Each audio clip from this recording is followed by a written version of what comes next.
you, dear colleague, for your nice presentation, for those nice words. So my presentation today is about entrepreneurship and creative and cultural industries in Morocco. Here we are in the Faculty of Arts, and the question of art, employability, and entrepreneurship is really important. We have different students and graduates that will be somehow obliged and should face the job market, and they have to earn their life. So, second. What's happening? Oops. Okay. So, before I start my presentation, it is important to mention that universities nowadays witness a change on their mission and the way they accomplish their role in the society. Why? Because, si vous arrivez à m'entendre, je peux me passer du micro? Non? Derrière, est-ce que vous entendez sans micro? Il faut le micro, vous préférez avec le micro? Oui, okay. So, as I have mentioned, the universities for a long time has been almost perfect example of social institutions. It means institutions that dictate values more than a place where we'll probably educate or produce knowledge. It is more institutions related to the elaboration of cultural codes. What happened through these recent years that we have witnessed a change in their mission, and nowadays somehow universities have become a way where we produce, using the language and the market jargon, when we produce human graduates, that's all, regardless of the mission of the institution of the university as the social institution. So, what will be the role of our universities, for instance, or our faculty when it comes to culture, art, and humanities? How to manage between both mission of the university when it comes to creating jobs and inculcating values and managing new codes of conduct. Recently, there has been a raising interest to the cultural and creative industries. What happened is that the new policy makers have been more interested in that field, and for sure, when it comes to Morocco, it is a rich country with a rich heritage.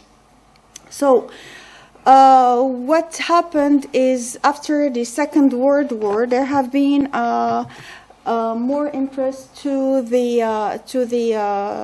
employment instead of being interested in entrepreneurship. So before presenting or giving a brief details about this history and how to combine between those two important concepts for universities in general and directly related to the topic of this presentation, I will present briefly the outline. First of all, I give few ideas about the mindset of entrepreneurs and entrepreneurial mindset, then focusing on the entrepreneurship within Moroccan context and its relation to the cultural industries.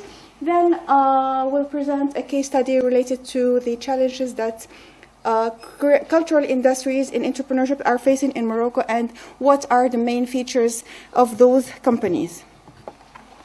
So when talking about entrepreneurs, it is about innovation, it is about risk, it is about time management, it is about passion, and mainly love of money. Entrepreneurship, it becomes a trend after the 80s. Yes, after the Second World War, the majority of people prefer to work as employees in different companies. What happened after is with the new development, new technologies, new information system, it becomes more interesting to start its business than to work for those companies. And many investors have been able to compete with big companies, especially in the United States of America. So how to define this new trend of investors, completely different from entrepreneurs, but we'll use the definition of entrepreneurs here in a simplistic way. It is about individuals who create new business, bearing most of the risk. We are talking about money, about risk, and especially this self-satisfaction and accomplishment. They are seen as innovator and source of new ideas, new items, goods, products to meet the need of the market. What are the main features and the challenges they are facing? Basically, it is about time management, time consuming, energy, risk, and the risk of failure, especially because the investment of the entrepreneurs itself, its time, its money, its life in general. Regarding the challenges, the entrepreneurs are in general people that lack of human resources, lack of money, lack of time, and they have to launch and run a business with the few resources they have, with the few skills they master. In the Moroccan context, and once we would like to combine two, I wouldn't say opposites, but two different concepts. It is about entrepreneurship and artistic entrepreneurs. It is important to focus on the new frame because it is about combining or mastering two fields of competencies. We are talking about art, innovators, creators, and on the other side we are talking about managers with three constraints to cope with. We have the opportunity that those investors, those entrepreneurs should identify in the market. They have to seize this opportunity through the creation, innovation of new products that meet the needs of the clients in the market. Then they have limited resources, time, money, human resources, different resources we know we manage in a real company, in a big company, and then the organizational aspect, which means how to manage, how to delegate, how to prioritize between different elements and constraints in order to achieve their financial goals. In the Moroccan context, when it comes to cultural and creative industries, before dealing with this frame, we have to mention that the cultural and creative industry is a recent field with different classification, different definitions. This recent interest toward this field became more interesting because we have witnessed that this artistic activities and cultural activities are achieving non-artistic, non-creative activities, and instead of focusing on this cultural and artistic dimension. We can find different definitions provided by different institutions, but here we can find a list of different activities that can be classified as cultural and creative industries. Fashion, art, they include even technologies activities, design, clothing, footwear design, radio, visual and graphic arts, different classification. And this is the most used in the literature, classified in four main dimensions: heritage, arts, media, and functional creation. What about the Moroccan context? In Morocco, things are a little bit different. Why? For two main reasons. The first one, that it is Morocco is a rich and varied and evaluated. Morocco has a rich and varied and evaluated cultural heritage. Policymakers have implemented different strategies, different action plans in order to promote this heritage, and famous program or action was the creation of the Fédération des industries créatrices et culturelles in 2017, and this federation has actively participated on the organization of les premières assises des industries culturelles et créatives, for sure in a partnership with the Ministry of Culture, Youth, Culture and Communication in October 2017. What are the main activities classified by this federation?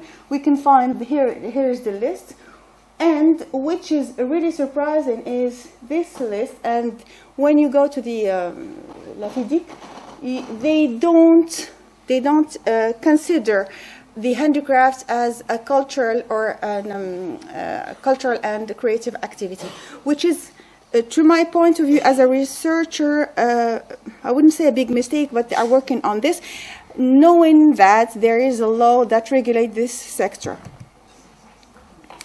Okay, j'ai encore le temps. Oui. Okay. 5 petites minutes. Okay. So, in the Moroccan context, there are different. It is a particular environment for many reasons. First of all, the investment or the entrepreneurship in that sector is not a choice. Most of the time, it is a necessity in order to meet their needs and to earn money. The second thing is related to the legal status of those activities. They don't have a specific legal status, so they are bearing the same constraint as in big companies, small, medium enterprises. The same taxation and the same rules are applied to those companies. The third one, as I have mentioned earlier, is related to the handicrafts activities. I'm talking about l'artisanat. It is not considered as CCI, cultural and creative activity. And finally, they have to manage a harsh competition with the existence of the informal sector. It is not regulated, for sure, lack of data, and we cannot control such entities. What are the main opportunities related to that sector? They have specific programs, sure.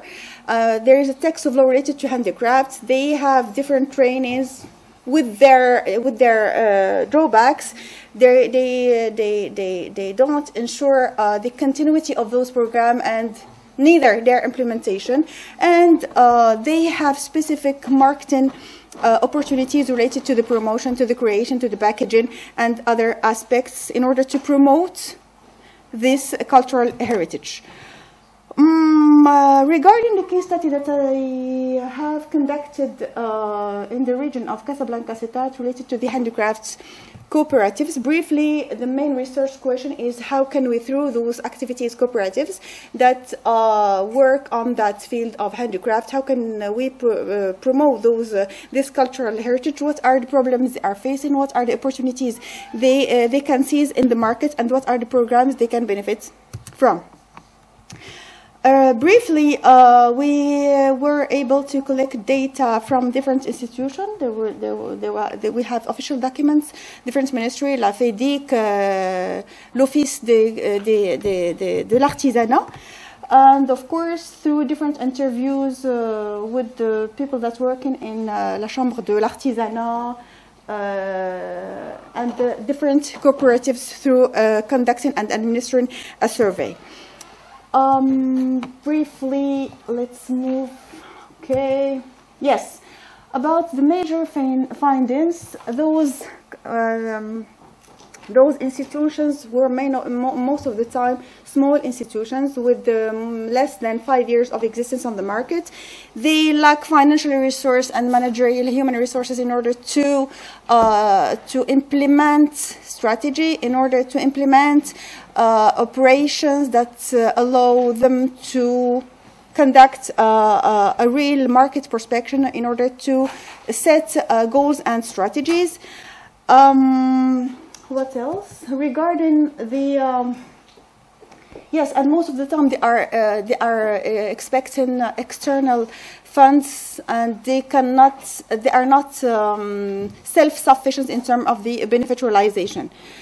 Regarding the process management system of those cooperatives, they are, as their name shows, handicraft, and they are really, I would say, artisanal in the way of their production. That's true, but even in the way of managing this production system, it is really, though they are managed as, those people manage these cooperatives as if they are managing their personal funds and their families. There is no separation between the capital of the cooperative and their personal capital. It means that they can find money, they can take money from the cooperative in order to meet their personal needs. There is this lack of separation or this confusion between their funds and the funds of the cooperative. In a brief, we can say that the idea behind is that belonging to this institution, to the Faculty of Arts and the Humanities, I think that there are many opportunities in the market. The people through this study that manage this company, we can see that they are doing things, they are doing great job, but in a traditional way. And I guess that through the academic methods, through the scientific method that you are learning here in this faculty or in the faculty in general, there are many opportunities that we can seize in order to develop, to launch new businesses and to earn money, even if it is art, okay? So we can take pleasure and at the same time earn money. And thank you for your attention. Merci beaucoup. Merci beaucoup, chère Razane, pour ta présentation et pour le reste de 15 minutes. Alors, vous l'aurez deviné, étant donné, faisant partie de la faculté des lettres, des arts et des sciences humaines, Razane ne pouvait qu'intervenir au nom de la fac sur une problématique mettant en lien l'art et l'entrepreneuriat. C'est ce qu'elle a fait avec brio, en rappelant un peu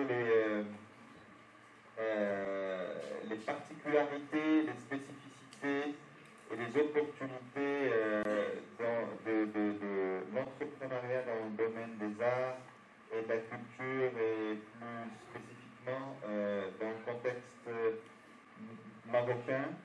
Et puis en présentant un peu, si je ne me trompe pas, les résultats d'un travail de recherche qu'elle a mené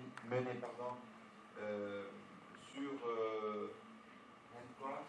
l'artisanat plus spécifique, que tu as considéré forcément comme étant un art, si j'ai bien compris. Voilà.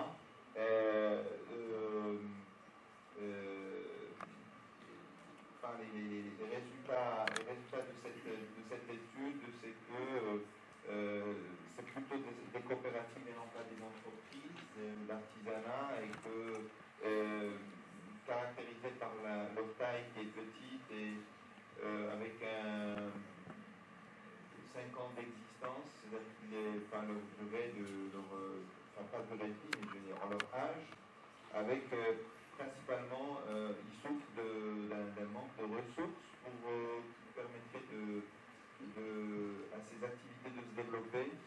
Et moi, ce que j'ai beaucoup apprécié dans ton intervention, Razane, et je suis sûr qu'en faisant partie, en appartenant à Flash, c'est de développer aussi cette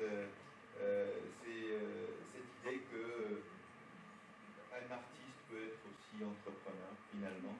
Hein? Et donc, il faut inculquer, je pense que ça va être le cas, à vos étudiants au sein de Flash, cet esprit d'entreprise, et qu'ils pourront joindre l'utile à l'agréable en se faisant plaisir, en pratiquant leur art, mais en créant des entreprises en même temps. Je pense que je suis resté un peu fidèle à ton intervention. Je n'ai peut-être pas tout rappelé. En tout cas, merci beaucoup Razane. Et puis, sans trop tarder, on va peut-être donner la parole aux intervenantes, aux deux autres intervenantes. Il reste deux intervenantes dans le panel. Dr Juliana Hadjichoneva de Bulgarie, de New Bulgarian University. Alors, je ne sais pas, elle est déjà connectée. Donc, je ne sais pas si Juliana m'entend.